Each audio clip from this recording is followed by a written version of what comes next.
கபிலா, மாப்பிள்ளை வீட்டில் 100 பவுன் கேட்டதும் நான் யோசிச்சு சொல்றோம்னு சொல்லலாம்னு நினைச்சேன்.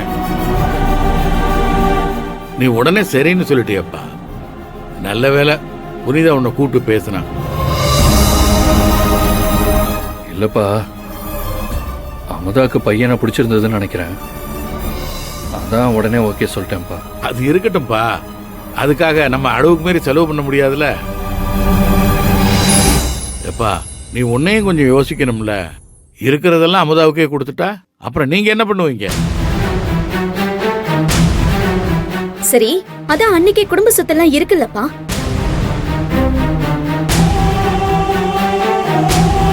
நேத்து கூட அத்தை அன்னைக்கு 200 பவுன் நகை கொடுத்தாங்க. அன்னிதான் வேண்டான்னு சொல்லிட்டு வந்தாங்க. அமுதா, நான் கேட்கறதுக்கு மட்டும் பதில் சொன்னா போதும். நீயா பெரியவங்க விஷயத்துல மூக்கு நுழைக்காத. அண்ணி குடும்பத்துல எவ்வளவு சொத்து இருந்தாலும் உனக்கு செய்ய வேண்டியது தனிதானே. அதுக்கு நமக்கு பணம் வேண்டாமா? மாமா, நான் சொல்றேன்னு தப்பா எடுத்துக்காதீங்க. நகையெல்லாம் கூட விடுங்க. ஆனா எனக்கு என்னமோ இந்த இடம் சரியா வரும்னு தோணல. அம்மா, யோசிச்சு தான் சொல்றியாம்மா? ஆமா மாமா, நல்லா யோசிச்சு தான் சொல்றேன். காலையில மாப்பிள்ளை வீட்டுல இருந்து வரதுக்கு முன்னாடி நல்ல குடும்பம் நல்ல பையன்னு சொல்லிக்கிட்டு இருந்தீங்க. இப்போ என்ன இப்படி சொல்றீங்க? ஏ அமுதா, அப்பா சொன்னது உன் காதுல விழல? நீ போய் ட்ரெஸ் சேஞ்ச் பண்ணிட்டு வா, அப்புறம் பேசுவோம். போ. அமுதா, எல்லாம் ஒரு நல்லதுக்காக தான் நான் சொன்னேன். அவங்களும் என்ன வேலைக்கெல்லாம் போக சொன்னாங்க. அவரு நல்ல வேலை பாக்குறாரு. அவங்க உன்னை வேலைக்கு போன்னு சொன்னது உன் திறமைய மதிச்சு இல்லம்மா, உன் சம்பளத்துக்கு ஆசைப்பட்டு. இங்க பாரு, அந்த குடும்பத்தை பத்தி நான் கேள்விப்பட்டிருக்கேன். இப்ப அதனால தான் சொல்றேன், நாம வேற ஒரு நல்ல இடமா பார்க்கலாம்.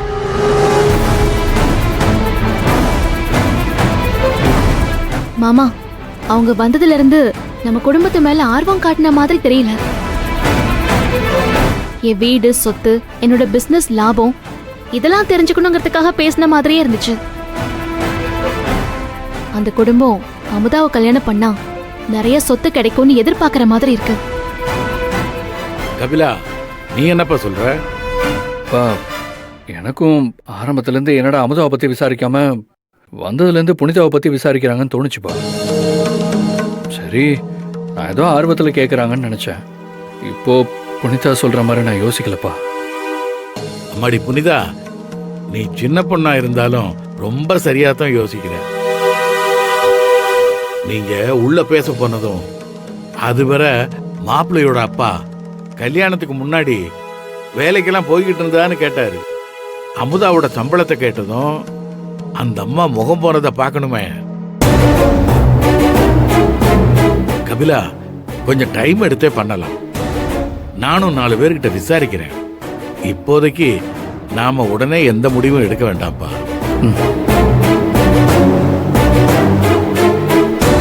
உட்காருங்க. அதானே, நீங்க மட்டும்தான் காசு பணம் கொடுத்து மரியாதையோட இருக்கணும். மத்தவங்கள இருக்க கூடாதுன்னு நினைச்சுதானே இப்படி பண்ணீங்க. யாருன்னே தெரியாதுன்னு சொல்லிட்டு இப்ப இந்த குடும்பத்தை தெரியும்னு சொல்றீங்க. அது அண்ணனும் நம்புறான். உங்களுக்கு எவ்வளவோ நம்பின.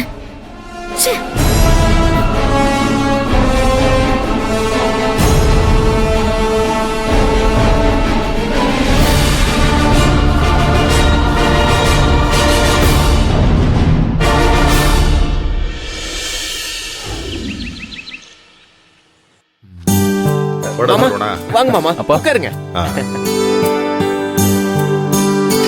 மாமா, சரவண ஆபீஸ் போறதுக்கு முன்னாடி நம்ம எல்லாரையும் பாக்குறதுக்காக வந்திருக்கான்.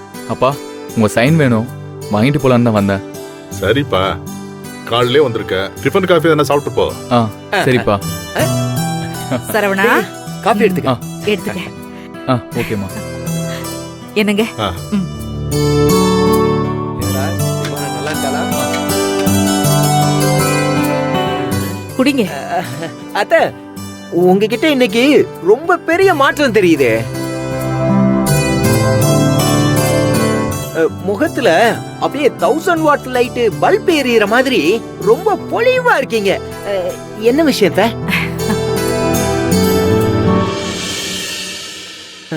ஒருவேளை புனிதா இன்னைக்கு வீட்டுக்கு வரேன்னு சொல்லியிருக்காளா? அதெல்லாம் ஒண்ணும் இல்ல.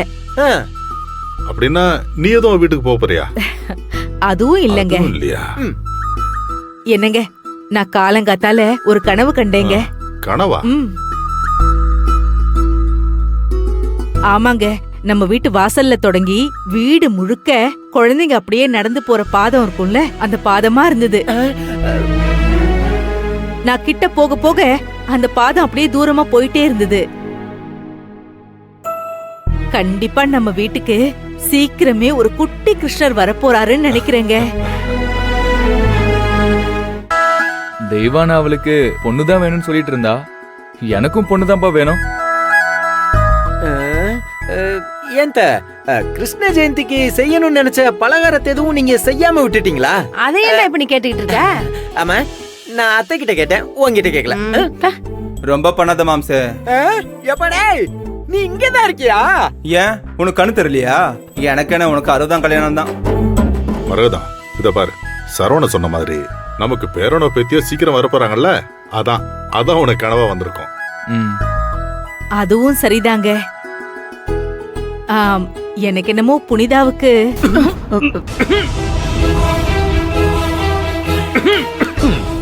பாட்டி பாத்து பாத்து மாமா. எம்மோ உன் மவ சொன்னதை கேட்டியா? கேட்டேன். இவளுக்கு கனவுல கூட பிள்ளைங்க ஞாபகமே வராதா? என் பொண்ணா இவ? ஏப்பா, ஒரே ஏறினா கூட அம்மாக்கும் பிள்ளைக்கும் ஒரே நேரத்துல தான் விக்கல் வருமா? ஏப்பா, என்ன அத்தை சொன்னதை கேட்டு அப்படியே அதிர்ச்சியில அடுத்த கட்ட திட்டத்தை தீட்டுற போல இருக்கே. ஏய், வரம்பு மீறி பேசுனான்னு வை, லெஃப்ட் ரைட் வாங்கிக்கும், ரைட் லெஃப்ட் வாங்கிக்கும். மாமா காலையிலேயே சண்டை போடாதீங்க மாமா. ஏமா, உனக்கு கனவுல பாதம் வந்தா கூட அது என்னோட பிள்ளையா இருக்காது இல்ல, அதுவும் புனிதாக்காவோட குழந்தையா தான் இருக்கணுமா? ஆட கடவுளே, நீயாடா பேசுறது? டே தம்பி, நீ நினைக்கிற சீன் எல்லாம் இங்க இல்ல. அதானே பார்த்தேன். அப்படி இல்ல சரவணா, அது உள்ளுக்குள்ள எனக்கு தோணிக்கிட்டே இருந்துச்சு, அவ்வளவுதான். நல்லா தோணுச்சுமா. இந்த விஷயம் தெய்வானா காதுக்கு மட்டும் போச்சு, வரைஞ்சு கட்டிக்கிட்டு வந்துருவா. ஓ, அதெல்லாம் ஒண்ணு இல்ல பாட்டி. அவளுக்கு தான் இன்னைக்கோ நாளைக்கோன்னு பிரசவத்துக்கு நாள் நெருங்கிட்டு இருக்கு. இதுல புனிதா மாசமா இருக்காளா? எம்மோ, அவ கனவுன்னு சொன்னதுக்கே வயத்த கலக்குதே, நெசமாவே நடந்துருச்சுன்னா என்ன பண்றது?